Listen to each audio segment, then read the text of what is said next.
Really helps if I click on the button that activates my mic in the thing, because my mic is right up here.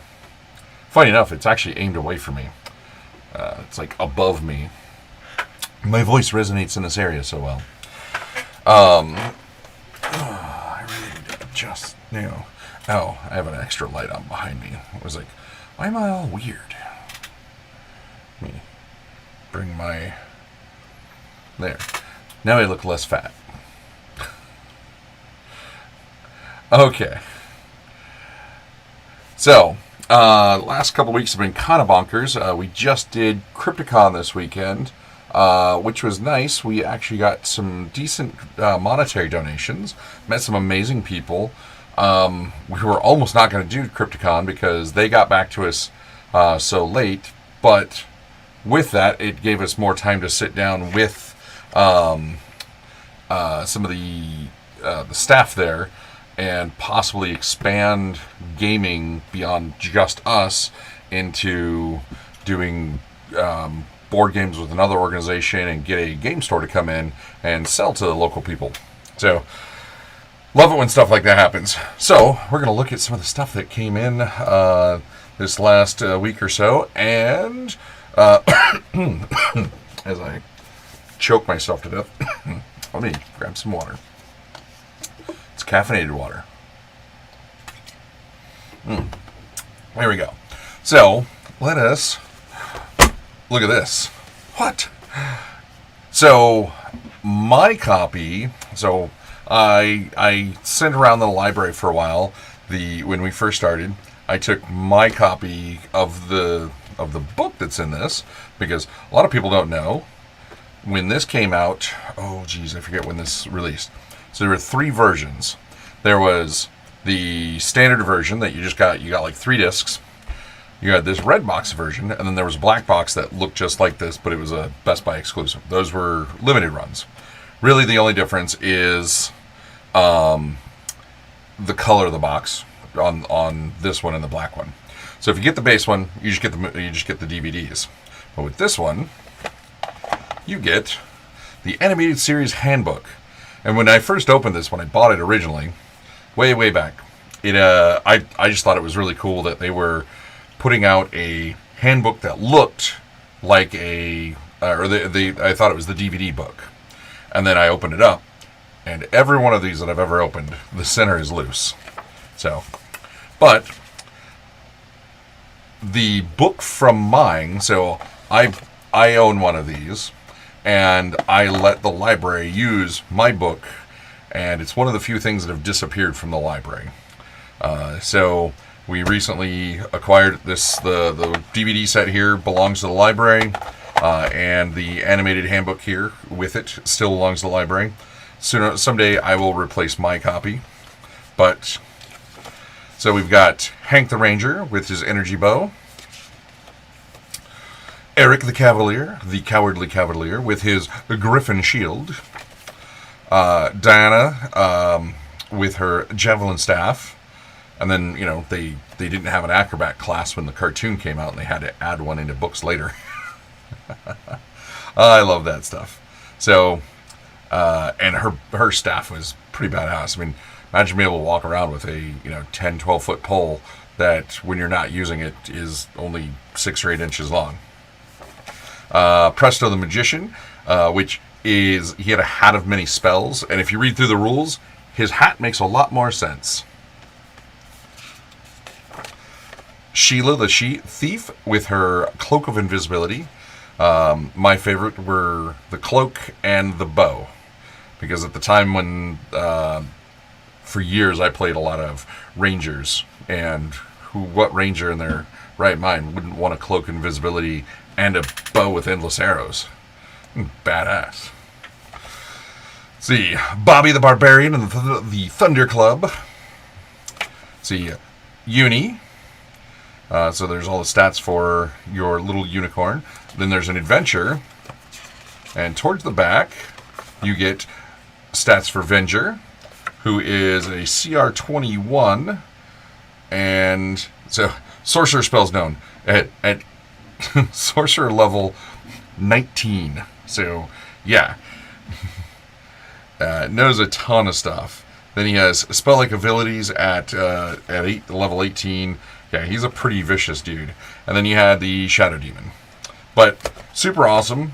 That's now back in the library, so this will go places with us. Here's your episode guide. And we never got to finish. Really, really frustrating. But there is, lurking on YouTube somewhere, what is it? Somebody took the old script and made it in, and they did a voiceover, because the script has been available online for a while. Hello, coffee.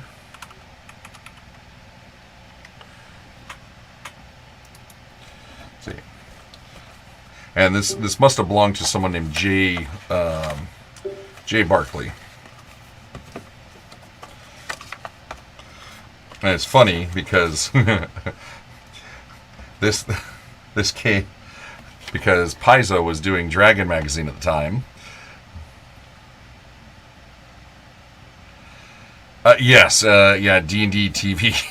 God, that is, D&D TV. That's such a bad idea. But the only good thing that'll be on it will be the cartoon. So when this came out, Paizo was doing all the Dungeon and Dragon magazines. So it was, you got an advertisement for Paizo stuff. And this one comes with 5 discs, so I believe these are just slightly higher quality than the base edition. So, and there was your original poster, promotional poster from 1983, with Diana and Hank out front, and everybody else cowering, and people trying not to let Bobby get killed, because that would have been everybody. Because I was a little kid at the time, they were like, "Oh, you like Bobby?" I was like, "Nope, don't like Bobby at all. Bobby was not my favorite character." But happy to have a copy of this for the library, and whoever 467 J Barkley, I hope that they loved having this for a while, because it's ours now. Let's see. Let's get into the books. So, The Vanishing Conqueror and the Statue of the Sorcerer. I'm going to let people look at this for a moment and see if they can tell me what's interesting about this. It's a Chaosium book. It's for Call of Cthulhu. It's from the mid-'80s, I believe 86. But it's Games Workshop. So, most people know Games Workshop as the people that make Chaosium plus GW. So, exactly. So, most people don't know that Games Workshop was a tiny little store in the UK. They were importing books from the US for TSR, and then they made an agreement in the 70s to print the TSR stuff for the UK. After a while, that all broke down. But most people don't know that they also printed stuff for Chaosium and a couple other people in the UK as well. So this is because you can find the Vanishing Conjurer. You can find this in a standard size, but this is A4, and basically, if you look, the art is 8.5 by 11, and they just have this band on top to make it A4, and it is all A4, and it's funny because it is all just really large borders to make it standard A4, and has all the original little handouts and everything. But yeah, this was originally printed in the UK by Games Workshop to be sold for Chaosium. So, where'd it go? Published by Games Workshop, Chewton Street, Hilltop, Eastwood, Nottingham. And this was 86. Kind of bonkers. Like a lot of people don't see, because a lot of the stuff from GW doesn't make it back to the States. This was probably brought back to the States by an airman that was stationed at one of there's like 3 air bases in the UK, and probably brought it back with him in the 80s.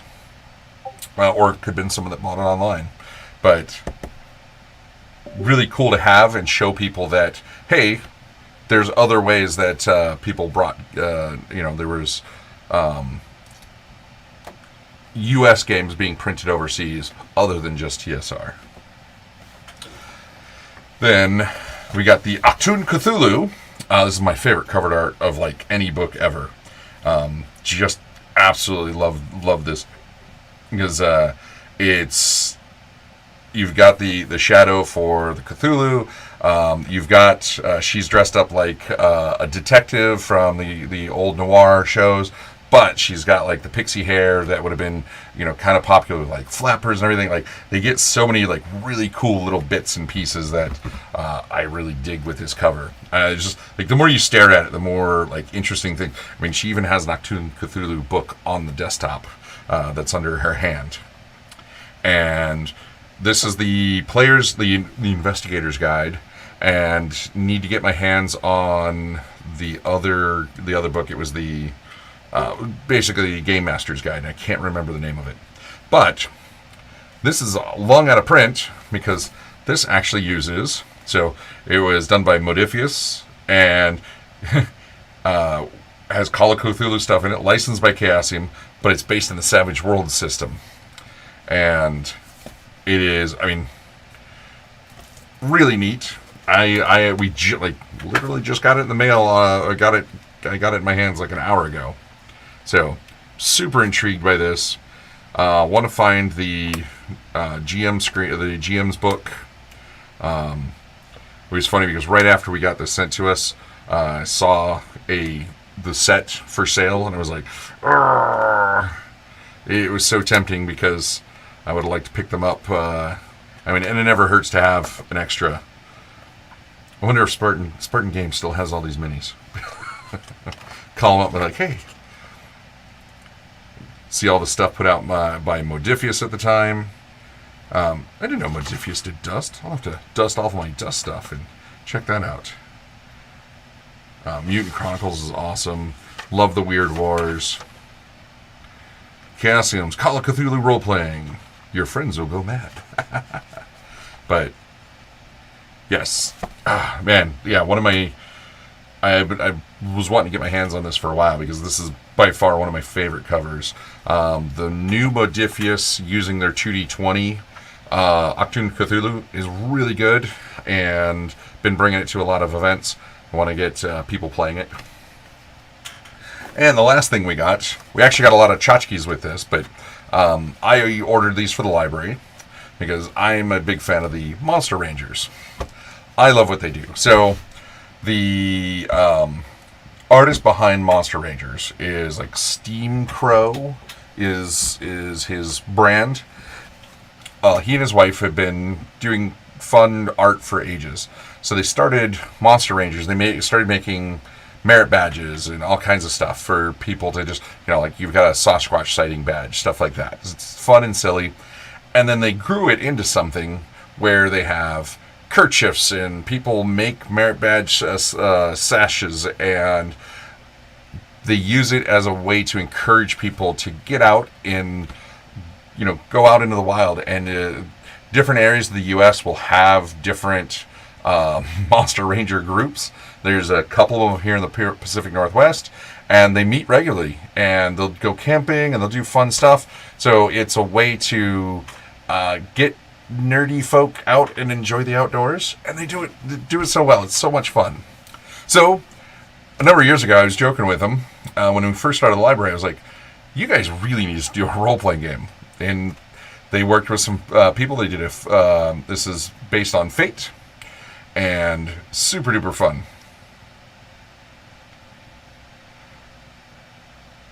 Oh yeah, I got a reminder in the chat to and shared a link so I can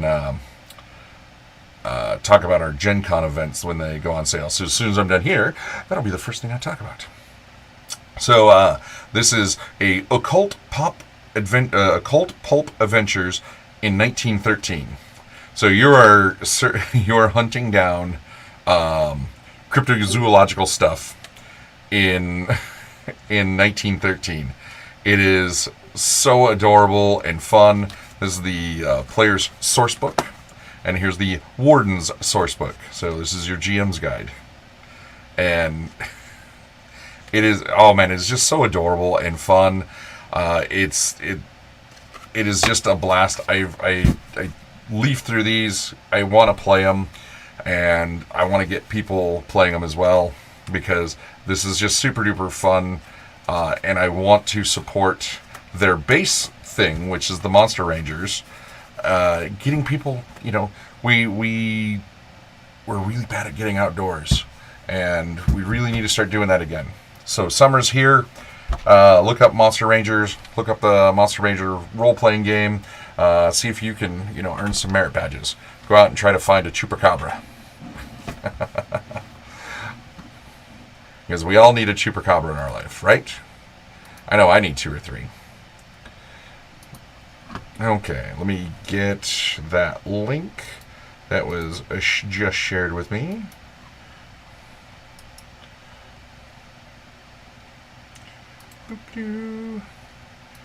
Let's see. Yes, for the news I use what's it called the Edge browser. If you notice that, don't make fun of me. And it's because I have different browsers doing different things. I have different accounts set up and different stuff. So I just load up all my news and stuff because I'll be honest, Edge is way better with a bazillion tabs open than Chrome is. Chrome becomes a massive hog on resources.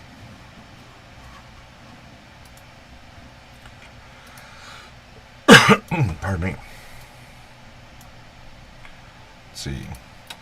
Okay, so this is Gen Con coming up. All our events went live yesterday, and if you see, all the events that we submitted for GMs to run are basically all sold out. So if you want to jump in, if you're going and you want to jump in and play Fly the Deadly Skies, it's not totally sold out. Let's see, I think we can click on them. Let's see.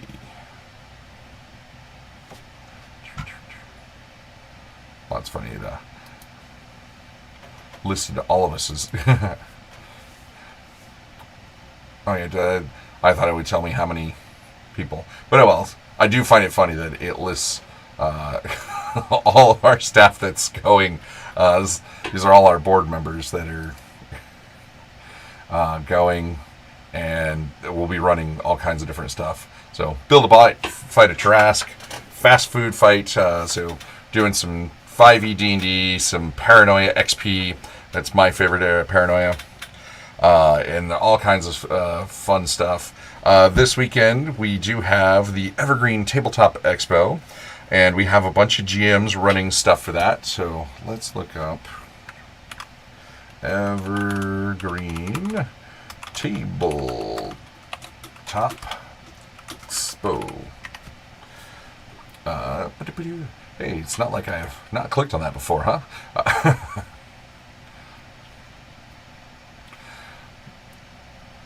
So that it is. Oh yeah, 27th, 28th.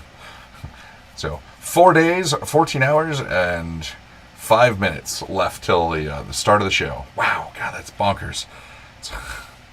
It's Saturday, Sunday. So we have GMs running Paranoia, D&D, Wonder Home, possibly Shadowrun, and Cyber Symbiosis. And then if you guys are coming out, we can find people I know will jump into a game.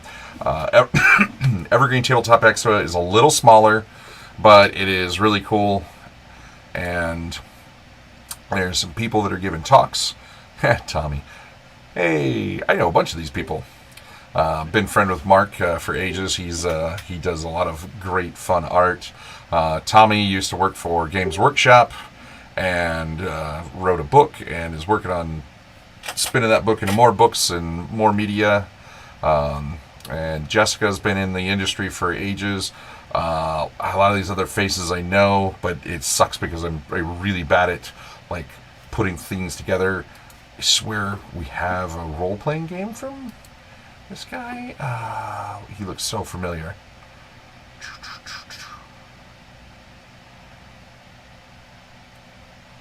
Oh, I hate it when I know faces and I struggle putting names and faces and stuff together. I used to be great at that stuff, but the more I do the library, the harder it is for me to continue to connect things. Just because now there's more things that I know of and have to try to continue to connect. Okay, let's get into some news and some interesting releases.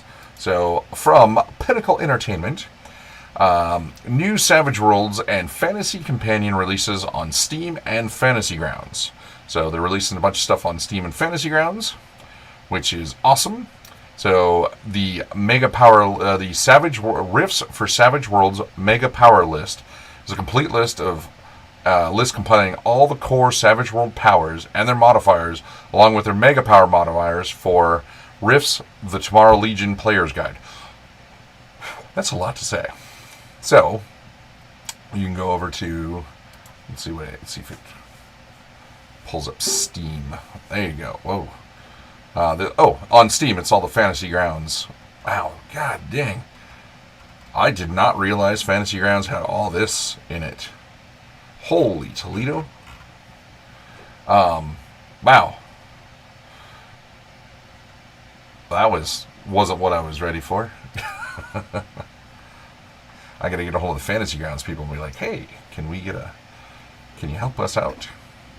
But all kinds of cool stuff coming out for Fantasy Grounds on Fantasy Grounds and Steam. So we currently aren't using Fantasy Grounds, but I have nothing against them. I just haven't had time to start learning yet another virtual tabletop. Whew.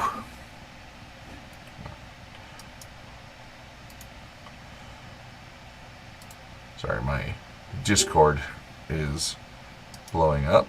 I apologize that was still going. Okay, so what else is on Pinnacle? Well, we eagerly await the print versions of the Pine Box Middle School, the Savage Horrors Horror Companion, and the Legend of Ghost Mountain. Most of the final digital files are for all three are now available to backers at their link. So if you are a backer of these on Kickstarter, you should be able to get access to if you have an account, and start checking the games out before you have the physical books in your hands. And you can actually pre-order stuff. And I believe if you pre-order, you might get quick access to the...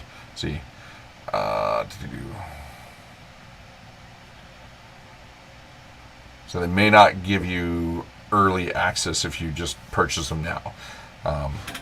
You would have to log in and see.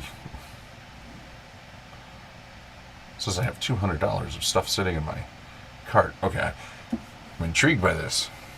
Oh, because I clicked on this while I was doing research, while I was reading through this. So, final days of our Necessary Evil Cosmic Crisis Game Changer. The clock is ticking down, and is your last chance to get on our Game Changer for Necessary Evil Invasion and Necessary Evil Breakout, fully updated to SWAD, Savage Worlds Adventures Edition. And brimming with fantastic new art, as well as all new Necessary Evil Cosmic Crisis, which takes the supervillainy to the next got the hiccups and a burp. Interplanetary level. So they are basically doing. You can order right off of their website, so you get a discount on the bundle. And what's in the box? Necessary Evil Invasion Revised. The original blockbuster campaign is back and updated for Savage Worlds Adventures Edition. And Superpowers Companion. 4-color villains, power level 3. Fight to save the Earth from the clutches of evil. So you get Necessary Evil Breakout. Necessary Evil Cosmic Crisis. Years after the original invasion, a formal group of Cosmic, power level 5, scallywags get one chance to free themselves from the intergalactic prison and save their own futures. So you get 3 books. It's all boxed up, and then they always add cool tons of extras. You always get dice. You get cool cards. So when you do any of the box sets from Savage Worlds from Pinnacle, they usually knock it out of the park. So that's that box is $200. Then they've got the Necessary Evil Cosmic bundle. So it's not all the books, it's not all the stuff, but that's only $95. And then they've got the $80 box set level, which looks like it's all 3 books. I'm confused. Let's see. Yeah, you get a ton of stuff in that $200 box set. I wish we could afford it. But we have other things that we need to spend funds on, like going to Gen Con. Let's see. Paizo announces Pathfinder 2nd Edition Remaster. So this is kind of old, but want to put it out there. Like, some people are like, oh my god, they're doing a 2nd Edition Remaster. What does this mean? Basically, this means they're taking all the references to OGL. They're going to fix any little typos and everything. And because, people found those in there. So they're taking everything from the original Pathfinder Second Edition, and they're updating it to the new Orc and making sure everything is cleaned up. New rules are compatible with existing second edition items, with improvements incorporating comprehensive errata and rules updates, as well as being easier to access volumes with some of the latest content. So it's going to be slightly different book from your original core book. It's going to be cleaner, and it's going to be Orc versus OGL. So yeah. I'm really happy to see. I've been watching all the stuff. The library is part of the Orc group. I've been paying attention to all the stuff in the private Discord. There were people like, "Oh, we need to do this," and there was some people wanted a really tight version of the OGL, and a lot of cooler heads prevailed and said, "Hey, if you want to do that stuff, you do that in your company licensing, not in the Orc." I'm glad that the people at Paizo and some of the other companies really had cooler heads about all of it and said, this is what we want to do for this open gaming license, our RPG license, and anything tighter than that is what you do down at your individual company levels. Because, I mean, even Paizo, you can use their mechanics, and you'll be able to use all of it under the Orc. But if you want to make anything that is Pathfinder compatible, that uses Pathfinder stuff, you have to enter in a license agreement with them so that they keep everything within their world, left and right. That's why, people always complain Games Workshop sues people. Well, it's so that they don't have Space Marine love stories out there. Same with, a lot of people are like, oh, Kevin Symbieta with Palladium has sued a bunch of people. It's like, well, when he finds out there's a role-playing game that has giant mechs with railguns called Glitter Boys, he has giant mechs with railguns called Glitter Boys. Yeah, that is a total infringement on his work. So that's when you sue. You don't sue because somebody made a fantasy game that has dice and has an and with two names. That's what TSR was doing in the 90s.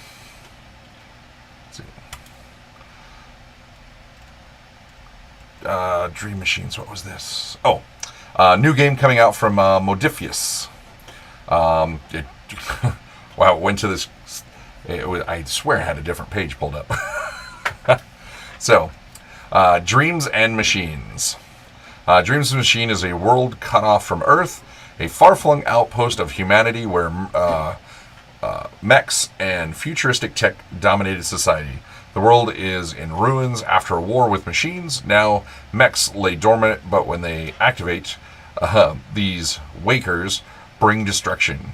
Factions like the Archivists and the Dreamers are rebuilding the world in their own way, growing and trading what they can with each other,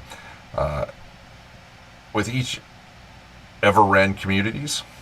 The shadowy specter of the Dark City skulks around, and malevolent, corrupted AI known as the Builder is plotting against humanity. What will you do to save the human race? So you can sign up to get some information, but this is coming out really soon. So coming August 3rd. That's not that far away. That's going to be right before Gen Con. Thank you, Brain. But looks really neat. It's a really interesting take on what could be just yet another Cyberpunk, but it's on another world. They're cut off. They have limited resources, and there's a bunch of neat concepts here. Another new thing from Modiphius. I did not see this coming. So, Brick Wars! Enter a world of bricks, where the joy of destruction outweighs the need for victory, dignity, or logic. Will you conquer your foes through the strength of arms, cunning tactics, and the abundance of dumb luck, or will you see your minifigs hilariously blown to plastic scraps and crushed underfoot? No sacrifice is too outrageous in the fight to stave off peace another day. Can you wreak construction brick chaos and have enough fun to save the Brickverse? I don't know what to say about this. This looks The brickverse is dying. Plastic brick models gather dust on bookshelves rather than smashing into each other or exploding, even slightly. Their construction matches the photos in the box covers. Without a single unexplained tentacle or 100 redundant laser cannons, their pieces are banished from the floor, never to pierce another unsuspecting human foot. Common sense and quality building instructions are snuffing out everything construction brick civilization stands for. Minifig kind cries out for a new breed of hero, more irresponsible and ridiculous than ever seen before, armed with nothing but fanatically devoted armies, a complete lack of survival instinct, and enormous piles of bricks. These mighty champions are called to push back the terrifying threat of peace and save the minifig way of life. Tell me this is not bonkers and amazing. I want to play this. This is Legos, and you're fighting the humans, just building it as it shows on the box and putting it away. Like, look, I built a Star Destroyer. I'm never going to play it again. I get it with you if you did the Death Star or like the giant Star Destroyer, but break Legos apart, have fun with them. I'll be honest, I always hated buying kits. I always loved just buying more Legos. Just get me buckets of Legos. Don't get me. I really, the kits were always more expensive, but man, Brick Wars. What? I want Brick Wars so much, and it doesn't say when it's coming out, does it? No. Damn you, Modifius.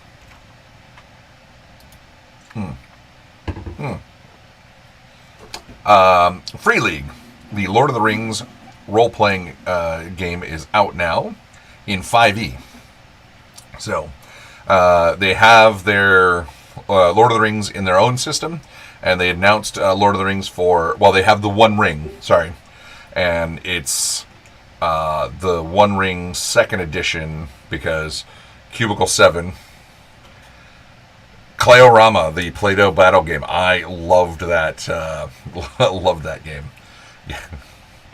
Now we have Lego, the role-playing game, and it's not what I was thinking at all. It's way cooler.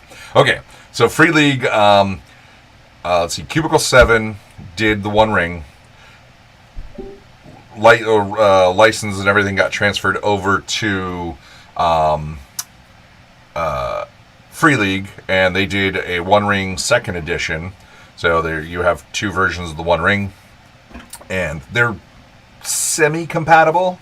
And with that, they announced that they were going to do Lord of the Rings 5e, and it is now available. The core compendium is released alongside the Shire Adventure Sourcebook and the Lore Master screen. Let's see. Cyborum. This is their Free League's dark fantasy RPG, and they have a new Davarkar Awakens, and that's available. So if you play Cyborum, which also has a 5e version, but you want to play the Free League version, it's far superior, I totally believe. And you can get ahead, you can pick up their new expansion for it. And Coriolis, also from Free League, has an expansion, Wake of the Icons. And Coriolis is kind of a dark sci-fi game. It's Swedish, most of it's going to be dark. I kid, kind of. But it's going to be awesome because they've got a ton of new stuff coming out. It's great. This is news I did not expect. So Rebellion is the company that owns Judge Dredd. Well, they own the 2000 AD and all the stuff under it. The one that most everybody knows is Judge Dredd. But world-renowned independent creative studio Rebellion is delighted to announce the acquisition of Tunnels and Trolls.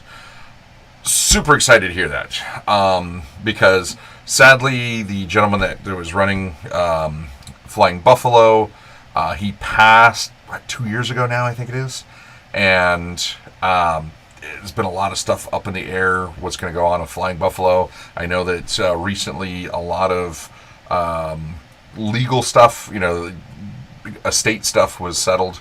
So first published in 1975 by Flying Buffalo. So it was the second RPG. People will tell you it was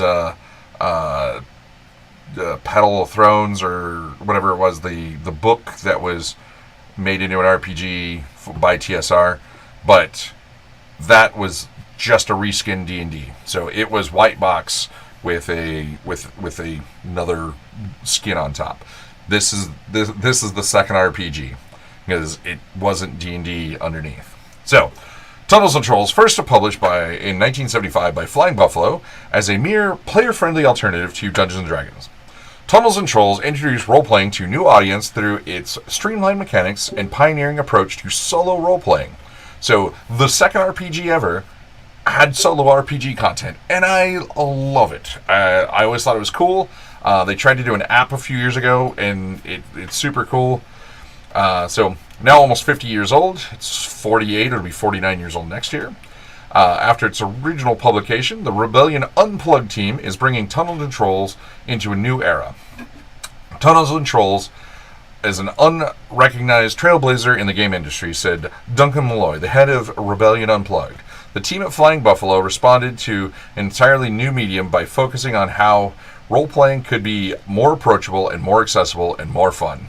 So much of the modern era of role-playing, from old school hacks to streamlined systems to solo play, can be directly traced to its roots back to this series. And there's a ton of stuff. Like, if you go through all the old Tunnels and Troll stuff, it is actually far more copied than the original D&D was by a lot.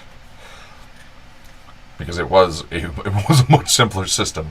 Original D&D was, hey, we have these mini rules over here that we did, chainmail, and we're going to put some really clunky rules that you have to have this, that kind of, and the white box never really worked. The fact that people played it was amazing. We're excited to channel that spirit and bring Tunnels and Trolls into the modern era. When I first discovered Tunnels and Trolls in the mid-1970s, I didn't recognize I was unlocking a lifetime interest into fantasy role-playing games, books, movies, and all other things genre-based. Recalled Rebellion CEO and creative director Jason Kingsley OBE. Oh, he's got cool letters after his name. The game has remained with me throughout my life, and it can't wait to see what the team have in store for it. After passing of Flying Buffalo founder Rick Loomis, and I had reached out to him. I had reached out to him years ago, telling him how much I love my favorite board game of all time is from Flying Buffalo. It's Nuclear War, and I randomly wrote him a letter, and he mailed me a bunch of free cards back. And I had reached out to him. I talked to him. I talked to him early in the year that he passed, and he had agreed that he was, we were gonna have a chat on stream, and we'd planned it out several months, and sadly he passed before we were able to have that, which really sucks because he was such a really nice guy. Let's see. So the company had been taken over by WebSphere Inc. We are excited to see Rebellion expand this rich property, added John Hudson, president of WebSphere. As a longtime fan, I always felt that Flying Buffalo role-playing lines had such incredible potential. As part of the acquisition, Rebellion has taken over Flying Buffalo's entire line of role-playing games, including the cult classic City Book, Grimtooth, and Mercenaries. The Grimtooth stuff I adore because they were just generic books of traps and stuff like that. It was such a wealth of knowledge. See, Mercenaries, Spies, and Private Eyes series, which I don't actually have any experience with. The entire catalog of Flying Buffalo PDFs will remain available to purchase online, with future releases coming directly from Rebellion Unplugged. And I had a very early interaction with Tunnels and Trolls as well. It was probably the fourth or fifth role-playing game I played, and I kept a book in my stuff for ages because if I got bogged down, I would actually just pull the stuff for Tunnels and Trolls out and run the individual game. And a ton of my stuff got lost in the 90s. And when I joined the military, I started really getting back into role-playing games, teaching other service members how to play. And then there was a new release of Tunnels and Trolls. And I was just all over it. And I ended up giving that away to somebody as they were leaving. They're like, oh, I always wanted to play. I'm probably going somewhere where nobody else is going to play. And I said, you know what? You know, you're not leaving for a couple weeks. I got something for you. And I went home. I dug out my Tunnels and Trolls that I had that was released in the early 2000s, if I remember right. And I gave him a copy of that. And just, you know, I sadly have never talked to that guy again. You know, sometimes when you're in the military, you go your separate ways, and social media wasn't really a thing at the time. So, okay, that was a lot of like releases, news, cool stuff. Let's get into some crowdfunding stuff. So, there's your warning. If you can't be around crowdfunding because you're going to spend too much money, now you can leave now. Let's see. Outgunned. So this is from Two Little Mice. Yeah. So these Two Little Mice made what was the name of the game that I just absolutely love? They just recently sold it to an American company so that it could continue production and they could work on other things. Hang on. I'm going to go to their... No, I don't want... No, I don't want... There we go. 9 created. Broken Compass. Broken Compass, I mean, they've done a bunch of stuff, but I also need to get my hands on this Household. The world's smallest RPG. But Broken Compass is awesome. And backed it, knowing nothing about it, and I have talked about it a boatload. So I'm hoping that Outgunned is even half as good. So 66 hours to go, and the library is I'm probably gonna back it because we need to save library funds for library stuff. So let's see, what do we have? And it uses the same system as their adventure, the Broken Compass. So, Outgunned, World of Killers. And they like to make small books, which is fine. Let's see. Okay. Well, where are we at? Okay, so €29, so about $32, gets you the Outgunned, World of Killers, Action Flicks, Mission Dossier, Project Medusa, the Action Deck, all in PDF. If you go up to $75, you get Outgunned in hardcover, the Outgunned movie poster, which is, I saw it up here. That's the movie poster.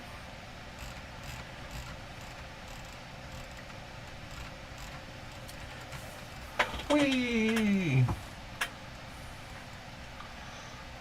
And then you get all the other books in PDF. If you go up to $149, you get Outgunned and World of Killers in hardcover. You get the Mission Dossier, Project Medusa in a booklet.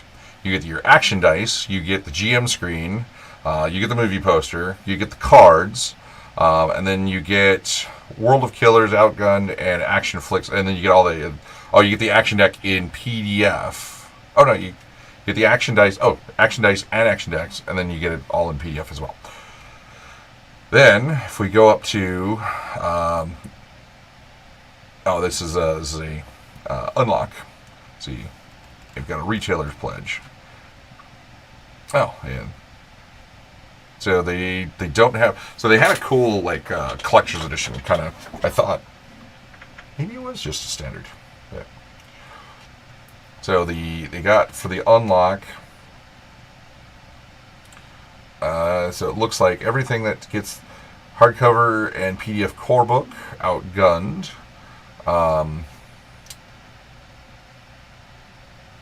Outgun movie poster. Oh, it's telling all the stuff. Director screen 3 hardcover. Let's see. Unlocked Dice Punch Kickstarter exclusive. 3 metal spotlight coins.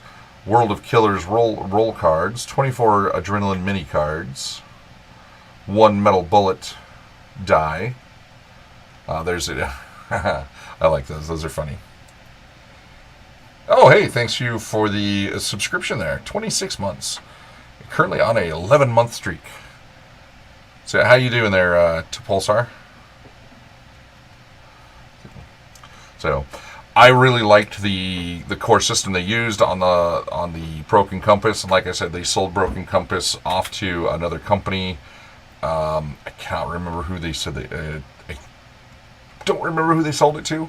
But they're moving on using that same system to get some more cool stuff.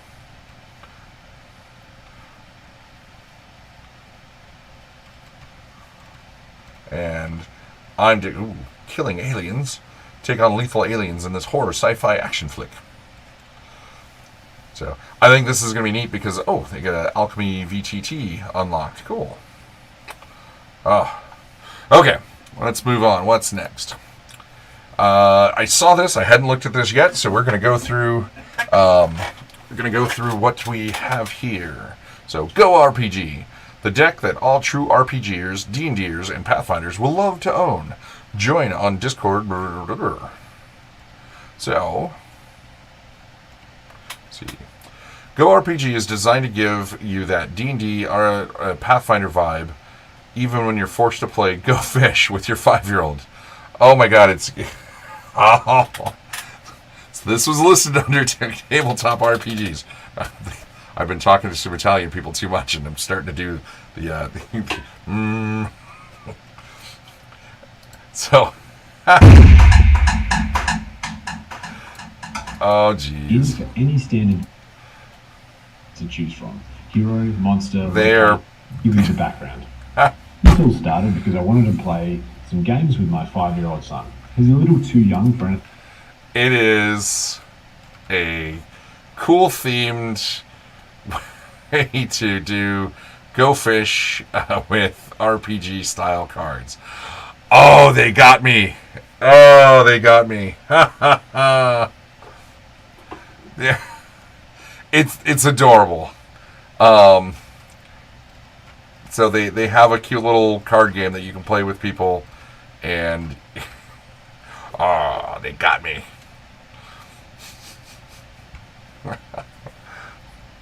He's like, what's Go RPG? And it's listed in RPGs, TTRPGs, when you search on Kickstarter. Let's see. Grab and Go, the pre-built tabletop RPG additions. 200 plus page books filled with detailed characters, towns, and quests. Perfect for building an immersive fantasy world on the fly. Download a free sample today. So I'm always down for... I tell people to get stuff like this that helps people create... especially if you're not somebody that... See you later, Kujin. Especially if you're not the individual that really can think on the fly. Not every GM can. But you also have to be able to have assets available for when your players go totally awry. And you're like, oh. And if you have stuff like this, you'll have some ideas of where you can go. Now, it is their first created, and they haven't backed anything else, so that's always a red flag to people doing Kickstarters. And I tell people that are going to start a Kickstarter, go back some stuff before you do. So it doesn't look like it's a horrible price. So it's $23 US for the digital. That's the Grab and Go NPCs. $23 for towns and cities.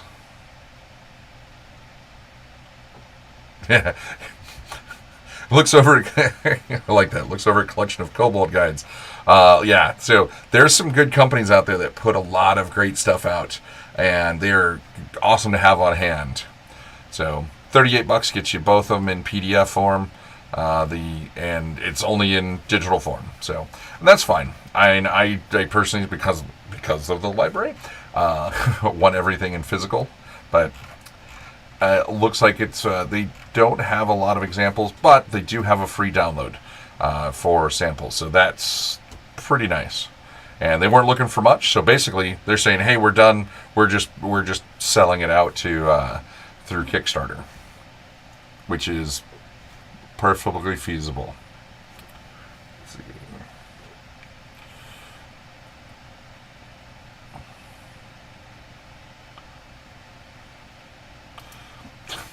Let's see. This was silly.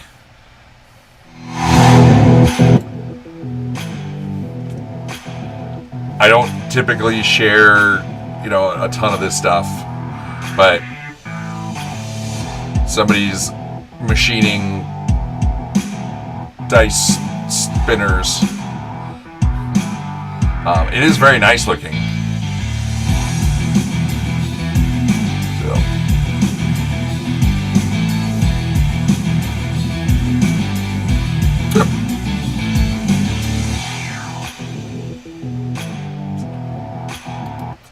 So it is kind of cool, and I didn't want to go too far in them before. I do have to say, because they have it. Oh, they have the D10 and D1. Okay. Silicon nitride ball for longevity, spin longevity. Disc spinner. Oh, okay. So it's the lid is a spinner. But it's $50 for a set of them. That's not horrible. So you get a milled case with 6. Doesn't have a D20. Am I missing? It doesn't have a D20. Oh, the D20 is on the disc spinner. Oh. Okay.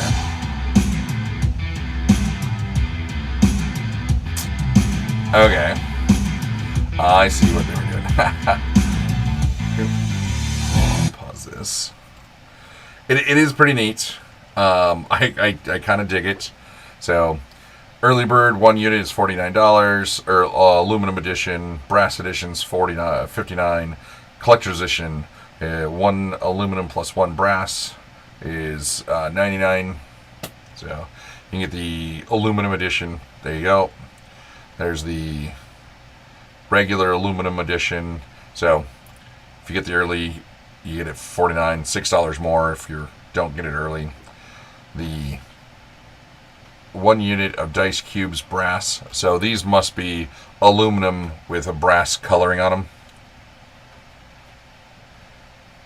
Nice. Yeah, they Lackey Sailing, he got his shipping confirmation for his level up dice.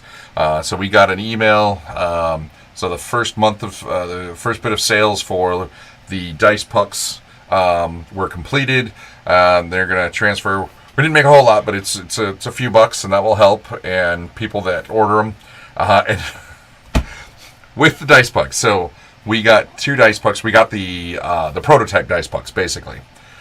So after they got everything weighted out and everything, we got those, and allows us to show them off at events. And then we have a QR code, takes them right to the link on Level Up's Dice website.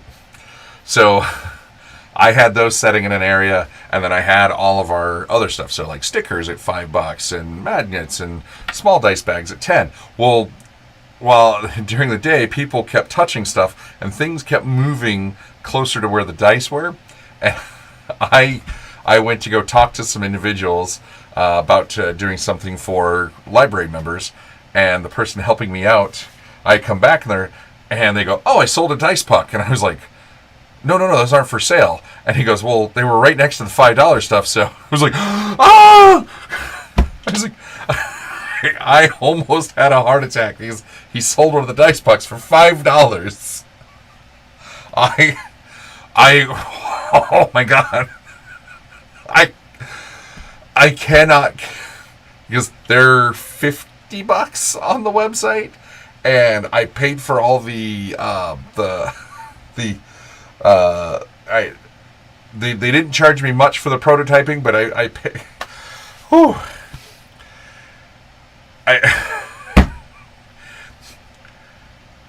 I was like, you have to go find this person. Like, we must go find them. So we're running through, and yes, someone that was helping with the library sold one of the dice pucks for $5, and I said, we have to go find them. I'm like eyes were this big. My heart almost stopped. I think I almost evacuated bowels and bladder and everything all at once. And the look on the poor person's face was like, oh my God, like, what did I do? So we actually found him, and it was funny because we were at Crypticon this weekend, and I was like, what did he look like? I don't know. It was a guy with a goth girl who was like, well, that just narrowed down like half of the people here. So we found him, and he apologized, and I told him, and then we gave him the information how they could get him, and also they may be watching now because both of them said they loved what we're doing, and that they were going to jump onto the Discord and see if they could help out in the future. Thankfully, got the dice puck back. I gave them their $5 back, and crisis averted. But I'm pretty sure that moment sucked at least a week of life off of me. I've not been, oh my God, oh my God, oh my God, oh my God, oh my God, oh my God. And so must make sure I completely explain things before I let a volunteer man the PBS stuff. Man, that hurt.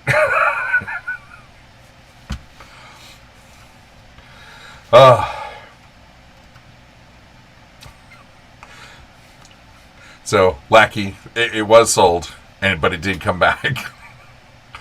Oh my God. That's just... We have already stickered the bottoms that say not for sale. That was... When we were driving home, looked at Carissa, was like, I have to sticker this and say not for sale. Oh, God. I don't think I've been so before with the library, because I mean at the time those was basically the only two that existed. Oh. Well, if you want to buy a whole bunch of these, you can do that.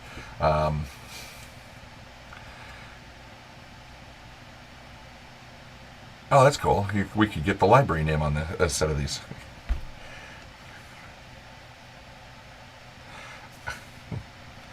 Yeah. I even if it converts somebody, I don't necessarily want to get rid of the two original sets. Also, because I don't know if those are necessarily up to the same quality. And they've been bouncing around in my bags and boxes and stuff between events, so they are showing a little wear, and they will over time. But that is not how I wanted a weekend to go. Let's see. Chainsaw Wizards, Hectatomb, Creeps and Other Ungodly Bastards, a rogues gallery compendium of weird fantasy RPG villains for your OSR games. So, this is, what's the name of this group? Well, you can see here, they've put out a bunch of stuff, and it's always kind of fun things, and the cover there shows you how bonkers the stuff inside the book will be, and it's all designed for OSR type things.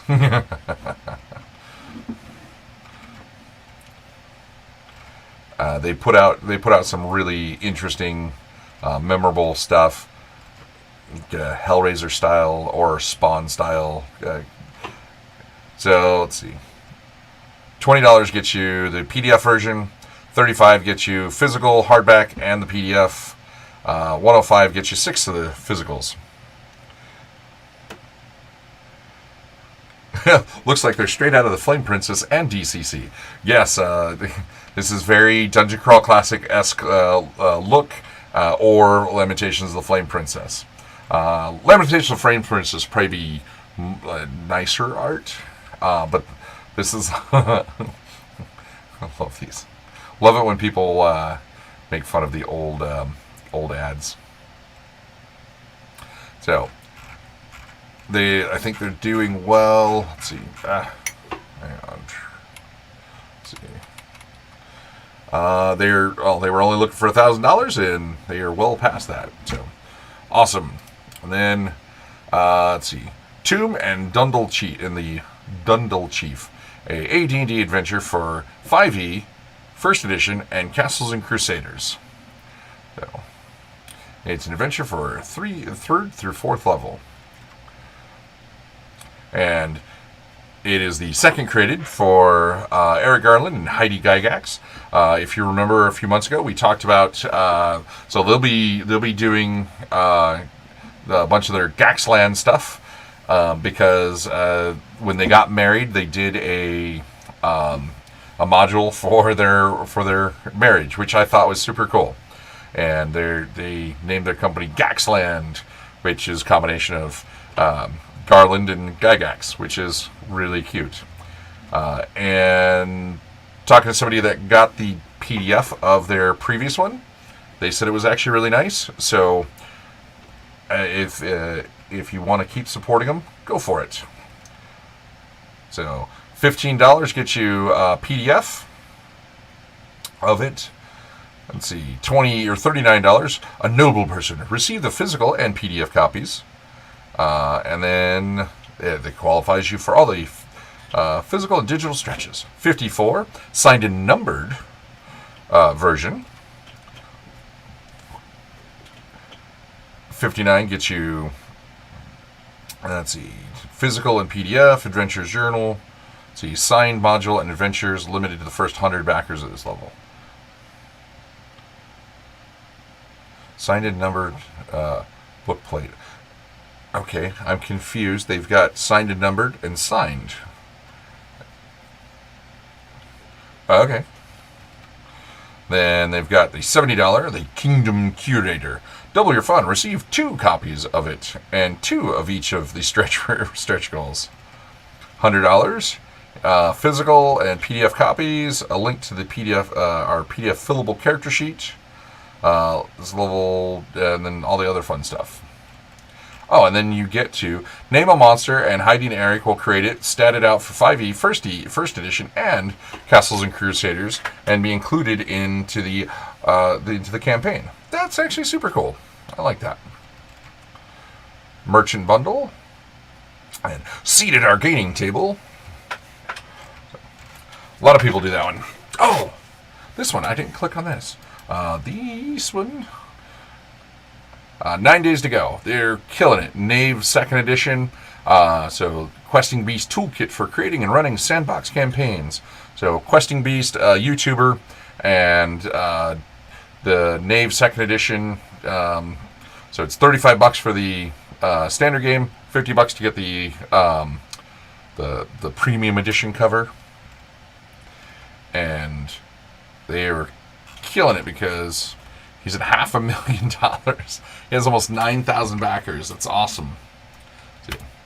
I didn't dig into itch.io, but I always tell people go to itch.io. There is tons and tons of awesome stuff. And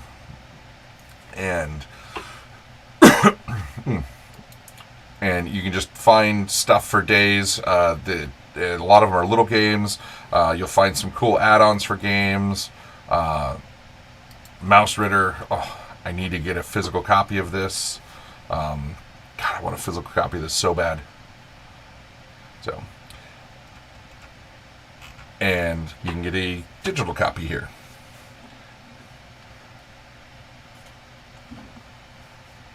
Oh, hi, Lancer. Oh, do you see? You know somebody that's watching? Let's see. Okay, Humble Bundle. So there's people that tune in. There's people that I talk to all the time. I don't know how to do X, Y, or Z. So when the Humble Bundle stuff comes up, and they have something like this, it's a little bits. So you can, if you download these, it's a bunch of art, how to draw books, and some of this will help you if you're trying to kind of doodle out an idea. Oh, you're referring to the RPG. Okay. If you're trying to doodle out an idea to, convey a message, or reading through these will help you communicate with artists that are trying, you're paying somebody to do art for your game. You can kind of understand, find out what medium they're working in. You can give like, hey, I'm looking for this type of shading to go with, what we're doing. And it can actually really help you communicate well. Because if you're a game designer, you don't necessarily know art. And the artist doesn't necessarily know game design. So you guys are speaking entirely different languages. If you can learn some things to help you speak the same language, or be able to kind of doodle out things that you want in your art, and pay somebody to make your art flourish and make your game pop, it's worth it. Because this is all of $18 for 39 books that can help you communicate better with the artists you work with. Battletech. So these are all books. So there's 60 different Battletech books, and man, there's so much stuff. And if you play MechWarrior, there's so many wonderful books, and this will allow you to kind of like build out your MechWarrior world a little better as you play. That's my whole reason for throwing that one up there. And then so Starfinder.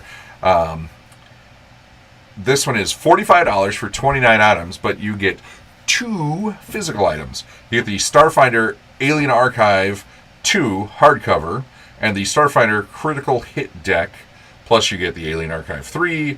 You get the Starship Operations Manual, Near Space, then just tons of adventures, maps, all kinds of stuff. So yeah, it's 45 bucks, but you get 2 physical things. You get a hardcover book, which is not. It's more expensive than 45 bucks. Yes, exactly. Going back to the art stuff, Pulsar said there's a reason why TCGs have a style guide as it goes along with the set. And they didn't have that. Originally, when Magic came out, they just ran out and found art to jam onto cards. And then when Magic started getting a style to it, I can never remember the lady's name, but she was the reason why sets, started looking like sets versus, hey, here's a game with a bunch of art we threw at it. Now, I'll be honest, I kind of love the aesthetic of the first handful of sets that nothing went along. Yeah, okay, Alien Archive 2, Pulsar says, is $40 on its own. So, basically, if you pay the full price for this and like half price for the deck of cards, you get all the PDFs for free. That's kind of bonkers. Okay, going to our last stop of the evening. We always stop here at Bundle of Holding, and I talked so much this weekend. I talked more this weekend than normal. So, Girl Genius. Love Girl Genius by 2 of my favorite artists. I've loved Phil Foglio since picked up, what was it? My brother bought Myth Adventures to read the books, and I fell in love with the art on the cover. And in fact, when we got brother cats, we named him Guido and Nunzio after characters in one of the Myth Adventures book. Sadly, Guido's passed. Nunzio's still around. He's 14 years old and dealing with a 6-month-old kitten. It is funny when he's like, sure, I'll play. No, go away, I'm done. It's funny because he's a massive cat, too. So Girl Genius is something that Phil and Kaja Folio both created, and they've been doing volumes for ages. And they released a role-playing game. It came out via the GURPS rules last year. So for $6, you get Girl Genius Volumes 1 through 3, Girl Genius Secret Blueprints, which is super fun. Then you get the Girl Genius Freebies, which is wallpapers, book plates, paper dolls, and more. Yes, paper dolls. Paper dolls is hilarious. Then if you go up to $30.43, you get Girl Genius Volumes 4 through 13. So this isn't a role-playing game. These are books, or graphic novels. And then you get Buckado Zap Gun for Hire, Volume 1 and 2. I remember having these in our store when I was a kid. I have Volume 1 signed by Phil. It's just a super fun...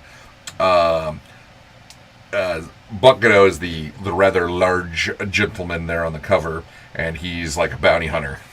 He's a zap gun for hire. And it is so much fun. Oh, absolutely love it. So then they've got Girl Genius 2. So $10, you get volumes 14 and 16, or 14 through 16, and the Girl Genius Nuts and Bolts, side stories and extras. And then if you go up to $18.78, you get the Girl Genius 17 through 20. And then you also get Buckado 3 Gallimorphy. I don't think I have this one. Oh, I need to get that. But love these stories so much. Girl Genius is a blast. Buckado is amazing. Absolutely, you'll get a whole bunch of great ideas from these, and you will enjoy them. And then you can also pick up the Girl Genius role-playing game. Need to see if we can get a Zapgado or Buckado Zap Gun for Hire RPG. So we got Fossa Traveler has 10 minutes left. So if you want to get into Fossa, when so it was originally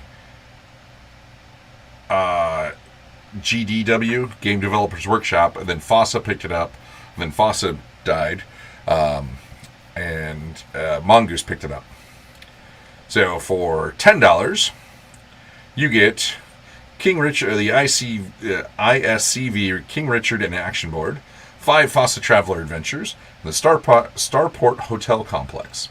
Then if you go up to $24.50, you get all of that, plus Sky Raiders Trilogy, FCI Consumer Guide. That's all your equipment and stuff. Then you get 4 Fossa Traveler deck modules and Adventure class ships 1 through 4. Then I think there's another... Oh, well, that one's gone in 9 minutes. I thought there was more. But if you've got any of the Fossa Traveler stuff, here's a great way to round out what you're probably missing. Let's see.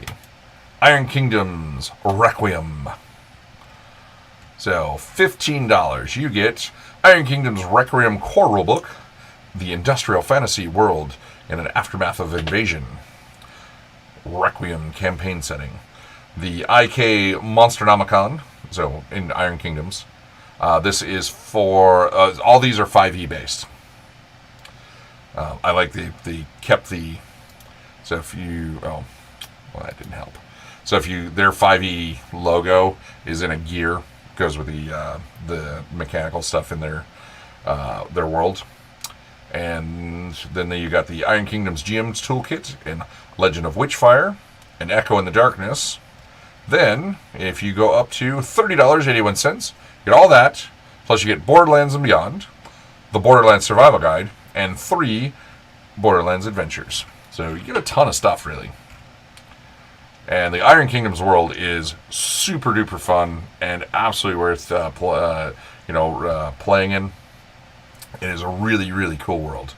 The Brian Snowdy was one of the people that started. Why can't I think of the company that makes the stuff? No, Privateer Press, and all the people that were in on starting that world. It's a super duper cool world. And then Arc Dream Mythos, Sleight of Hand Man, and other unspeakable ebooks. So $13. You get Sense of the Sleight of Hand Man, a Call of Cthulhu campaign of wonder and terror in dreamlands. Old Ones Rising, respect your elders. Collecting the Unspeakable Oath issues, 18 through 21. Unspeakable Oath, 22 through 24. And Unspeakable Oath, 25. So if you are into Call of Cthulhu, there's a bunch of awesome unspeakable stuff to add to your Call of Cthulhu tabletop games. Or Delta Green. So lots of awesome stuff. So thank you all. Oh, waiting on the third Kickstarter to arrive. Third Kickstarter. But so definitely go out, check out Monster Rangers. Love their stuff. Love what they've done with their merit badges and things, which could also be really fun when you're running a game. Achtung Cthulhu, the original version before they switched over to Modiphius's 2D20. And again, this is like my favorite cover art ever. I would do like a nice big print of that behind me, just because there's just like, as you look, there's so much cool stuff going on. And a Games Workshop British print of Chaosium, the Vanishing Conjurer, and the Statue of the Sorcerer. And very happy to add the D&D cartoon box set with all the characters in their rulebook. That'll be traveling with the library, and maybe we'll throw the cartoons up during an event or something. Yes, Iron Kingdoms is... Oh, you're waiting on their next Kickstarter. Yes. I really do like the Iron Kingdoms world. So this weekend we have ETX with games running. Gen Con stuff is up and going. And no news next week. I will be traveling. So I'm in the National Guard, and I'm getting ready to do my 2 weeks. So I will be on the road or in the air or something on Monday next week, so I won't be available. So it'll be a little bit until our next meeting. Until then, the library is closed, and thank you all for attending, and go out and game with some people. It's good for you. It's good for them. And you all have a wonderful night, but the library... it's closed.